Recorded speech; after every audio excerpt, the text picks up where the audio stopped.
Elon Musk's media work has given him one of the biggest followings on the planet, because he's one of the only billionaires passing the joint to the left, tweeting memes, calling out the media, starring in Rick and Morty, and giving kids the inspirational 100-hour work week lecture. They put in, 80 to 100-hour weeks every week. All of this stuff has helped Elon Musk become one of the most likable billionaires out there. But you see, that's the trick. He sold the public on his backstory and personality to get you hooked onto his products. He has become a walking advert for all of his businesses without having to pay a single penny in advertising. Instead, his advert is the story of a man going from nothing to conquering the world. So then the real question is, was any of his story actually true? Who is the real Elon Musk? Well, after hours of extensive research, I bring you the untold truth behind a man who built his life on lies. The story begins in Pretoria, South Africa, 1970. The Musk family was extremely wealthy, with Elon's dad, Elon Musk, owning half of the shares of an emerald mine. He later recalled in an interview on Elon's childhood that the family was, quote, very wealthy.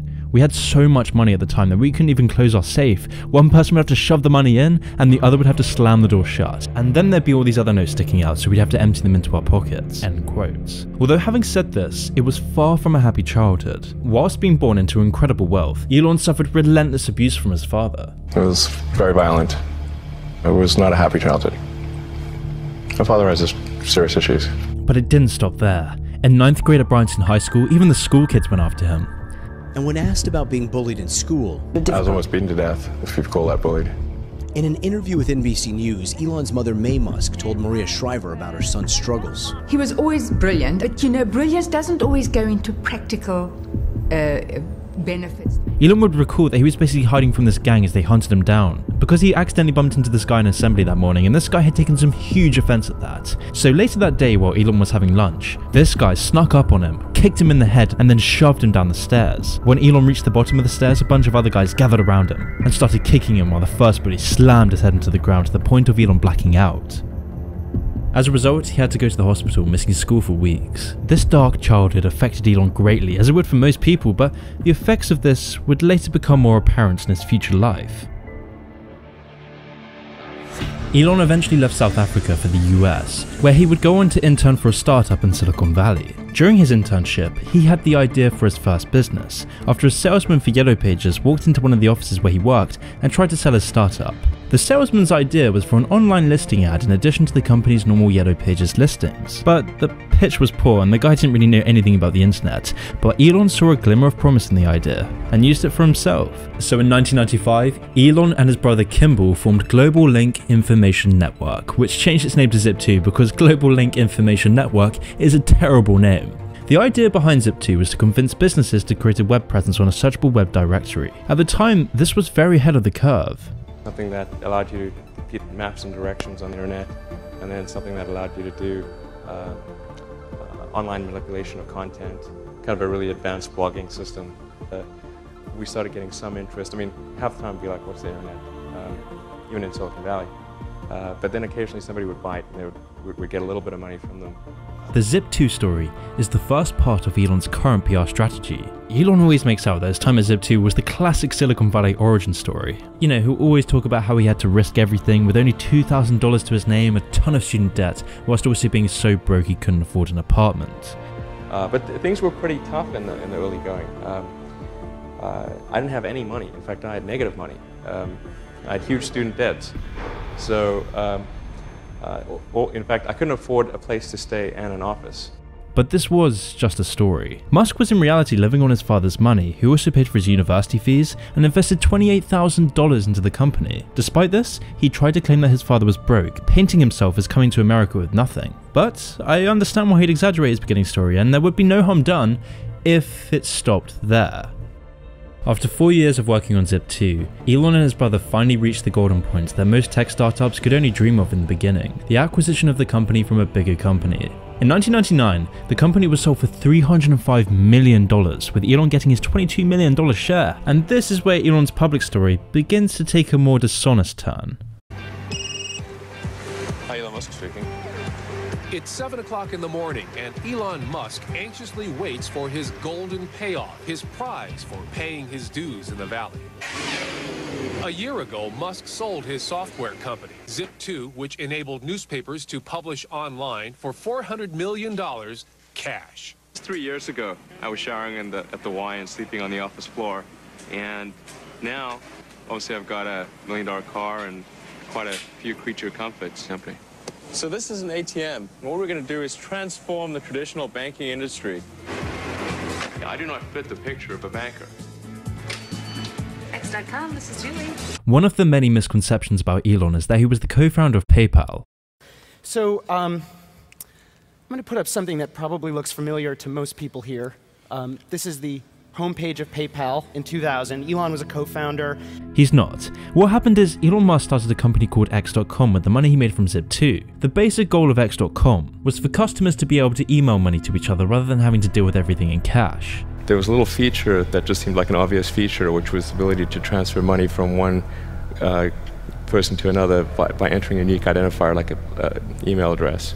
Musk essentially grew X.com's user base by giving money away for referrals, until the business was eventually bought by X.com's competitor 𝗘𝗾𝗃𝗃. This was primarily because X.com had some important paperwork for financial regulation that was pushed through earlier. However, in his time running X.com, he was reported to be a terrible manager. X.com was losing a lot of money, and important talent was getting so fed up with his micromanagement that they were leaving rapidly. The rest of the employees eventually got so fed up, they enacted a coup to get rid of him. Although, when X.com merged with PayPal, Musk re-emerged, becoming CEO once again.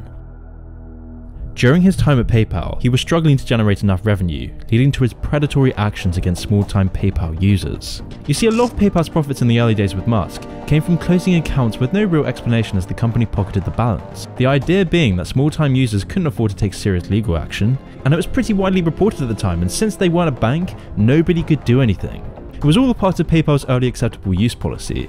Although even with these predatory actions, Musk's incohesive business model led to him being removed as CEO once again. But this time it really didn't matter. He went on to make $165 million when PayPal got bought by eBay, and during this time things were looking up, and he married his first wife, Justine Wilson. However, Justine would recall that his controlling behaviour didn't just stop at work. Justine claimed that even on their wedding day, Elon's deep-rooted insecurities from childhood came to the surface as he told his wife, "I'm the alpha now." Elon would always try to assert his control over Justine. For example, during their frequent arguments about his overbearing control, Justine reportedly said, "I'm your wife, not your employee," to which Musk responded, "If you were my employee, I would fire you." By this time they had moved to Los Angeles and had their first child, a boy named Nevada Alexander. The same week, Nevada went down for a nap and stopped breathing. He was 10 weeks old, the age when male infants are most susceptible to sudden infant death syndrome. By the time the paramedics resuscitated him, he had been deprived of oxygen for so long that he was brain dead. As Elon's wife grieved openly about it, Elon would snap, telling his wife to stop being so emotionally manipulative.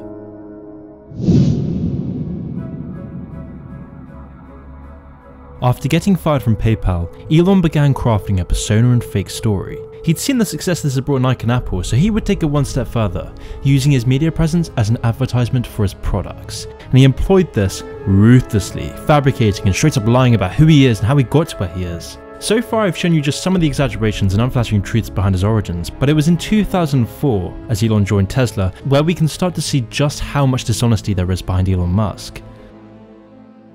The point being that these ventures now seem to have a wonderful momentum and things are going well, but I remember well there was a point in time when each of them had their tipping point and could have gone either way. I wonder if you could talk a little bit about the origins of Tesla. Sure. After PayPal, I decided I wanted to get back into electric vehicles and make something happen in that arena, particularly since GM had come out with the EV1, and I thought, okay, well, there's not really a need for a startup company to develop electric cars because obviously GM is going to create the EV2 and the EV3, but so I thought, okay, well, we've got to try to create an electric car company. But it wasn't as though in creating these companies that we thought that we would be successful.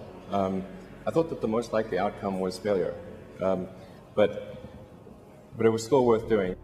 Seems like quite an inspirational story, but did you notice how Elon never alludes to the original creators of Tesla? It's a lie by omission. You see, Tesla was actually the brainchild of a tiny band of obsessive Silicon Valley engineers who would go on to collaborate with and collide with Elon Musk. He wasn't the founder in the sense of he wasn't, you know, we started it. Well, I mean, this is one of the things that I found kind of fascinating about him, is that, you know, he's actually accomplished some amazing things in his own right. He's totally amazing. Yeah, SpaceX is amazing, and, you know, he's done some interesting things with Tesla for sure. I'm not sure why he has to also say that he was a founder when he wasn't. I don't understand that. Yeah. Their vision was for transport to use energy that was better for the environment. So they approached Elon, and after hours of convincing, he invested $6 million into the company. And Musk invested $6.35 million of his own money in the Series A round to help get Tesla Motors off the ground, and became chairman of the board. But at this point, Musk had nowhere near the cult following he has today, and was still finding his footing as a public figure. Because of this, Musk was seen as just another boring investor. As Tesla launched their first car, the spotlight expectedly landed on the co-founders and CEO of the company. In a Times article detailing Tesla's launch, Musk's name wasn't mentioned because, well, he wasn't the guy running it. But this bothered Elon deeply. He needed to create a public persona. Because of this, he responded to the article by contacting the founders of Tesla, claiming, if anything like this happens again, please consider our relationship with Tesla to end immediately upon publication of such a piece. Please ensure that the New York Times publishes a correction as soon as possible. Musk now wanted to get vengeance. The founders later claimed in an interview that this was, quote, the first time we bumped heads was really over that press coverage of the debut. We had technical disagreements that we worked through, and it was always very collegial. We'd work through our opinions and come to a conclusion. That was the first time where it was this emotional. And as Musk wasn't the CEO, he would just come in every few weeks to look at developments and then demand changes that disrupted the workflow. It was one step forward and two steps back according to the VP of Tesla, which meant Tesla's growth would be stalled, deliberately. It was an excuse to remove the CEO for Elon Musk to gain more control over the company, as they were starting to grow exponentially at this point. So in 2007, after organising and pressuring other investors in the company, Elon told the CEO and co-founder of Tesla that he was being removed. There was no discussion, the co-founder said. I didn't get to hear what they said. I didn't get to defend myself. I felt totally stranded. I mean, this guy had been shut out of his own company.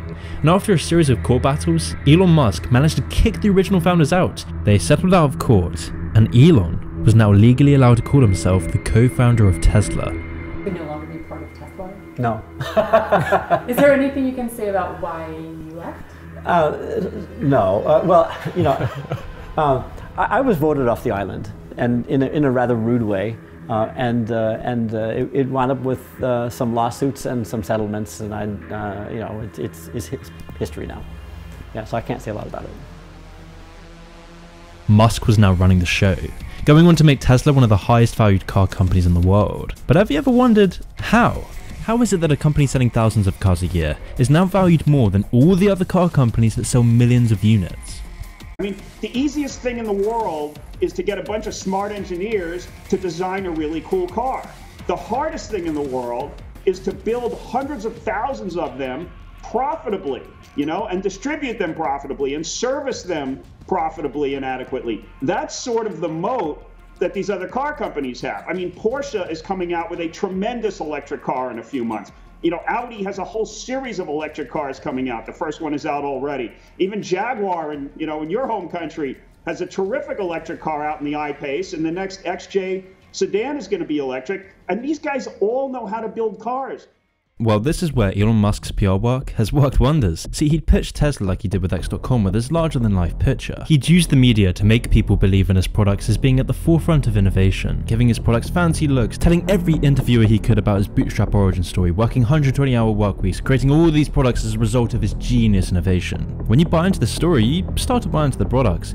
You feel as though if you get that Tesla, you'll be making a change in the world. And, you know, Tesla has $10–11 billion of debt. You know, tens of billions of purchase obligations to Panasonic and you know, all kinds of other liabilities out there.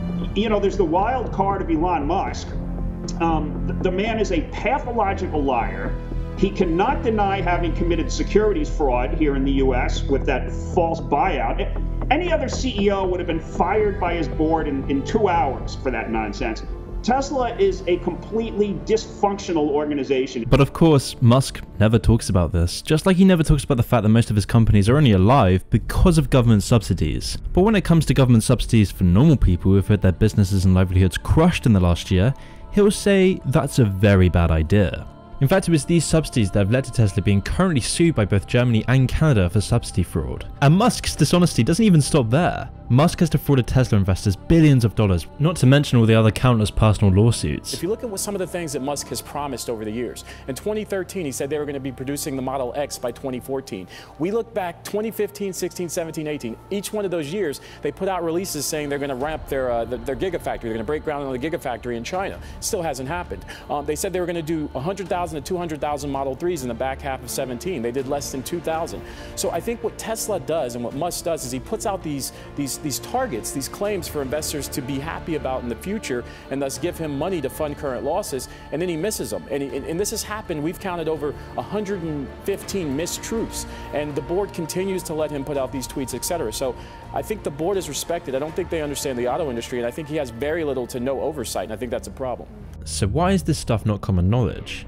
Well, because Elon is a master of PR. He and his team know exactly what people want to hear. He knows that in this time where wealth inequality is the highest it's ever been, we all want to think that those with hundreds of billions made that money through hard work and innovation. So that's why he spends so much time crafting his appeal to millennials who are burnt out, depressed and poor. That's why you see him making cameos in TV shows. That's why he'll go on the Joe Rogan podcast for 3 hours. It's why he'll tweet all the things that people want to hear. He'll convince you that he is a man driven not by greed or power, but for the betterment of humanity. Meanwhile, he'll fire his employees for being pro-union and make up some bogus reasons about them testing positive for THC, and then proceed to smoke a blunt on the Joe Rogan podcast. And this is just the small personal things, let alone the fraud and the fake origin stories. The whole thing is a facade, and people seem to be buying into it more and more. He's literally the monorail guy from The Simpsons.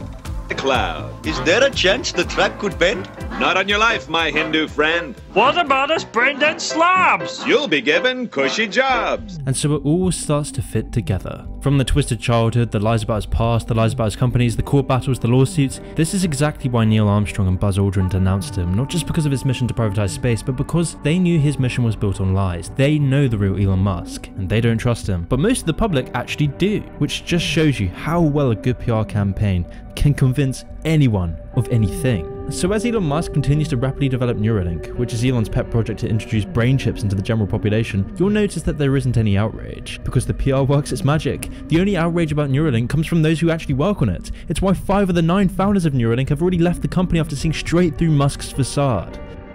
Which brings up the thought that maybe this man really wasn't all he was hyped up to be. Maybe this man isn't the real-life Tony Stark. Maybe Elon isn't the savior he's made out to be. Maybe Musk is just another man making billions from dishonesty, inheritance, manipulation, and ruthlessness. Maybe Elon Musk is just a symptom of a sick society.